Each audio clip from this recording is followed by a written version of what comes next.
For today's video guys ay magluluto po tayo ng banana Q. Ayan na guys, nagpapainit na po ako ng mantika.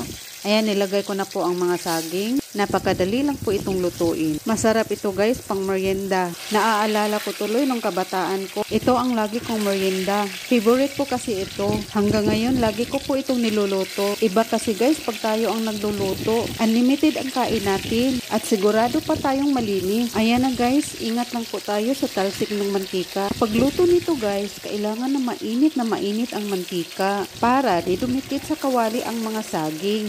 Nilagay ko na lahat para isang lutuan lang. At tipid na din sa gas. Kailangan nating magtipid ngayon guys. Kasi ang mahal ng mga bilihin ngayon. Ayan, naglagay na ako ng brown sugar guys. Kaunti lang nilagay ko. Ayaw ko kasing sobrang tamis. Yung katamtaman lang ang gusto ko. Para iwas diabetic. Dapat mahina lang po ang apoy. Para di madaling masunog. Hahayaan lang po natin yan ng ilang minuto. Hanggang sa mag-melt na yung sugar. Ayan na guys, na-dissolve na po ang sugar. So, baliktarin na po natin ito. Low heat lang po. Hindi mapait ang banana Q natin. At siguradong lutong-luto ito sa loob.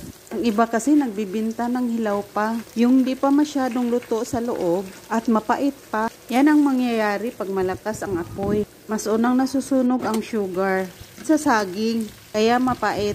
Ayan na guys, malapit na po itong maluto. Sarap nito guys, itsura pa lang natakam na ako. Mas gusto ko ang ganitong luto ng banana Q na parang candy ang caramel. At di masyadong matamis. Yung matigas sa bibig pag ninunguya. Kita nyo guys, idinidiin ko talaga ang saging para kumapit yung caramel sa saging. Mas gusto ko kasi na malinis ang kawali, na walang maiwan na caramel. Ayan, naluto na guys. Excited na po akong kumain. Sa akin guys, ginagawa ko itong panghimagas. Ewan ko ba, naghahanap talaga ako ng matamis pagkatapos ng kain. Kaya ito ay perfect sa akin.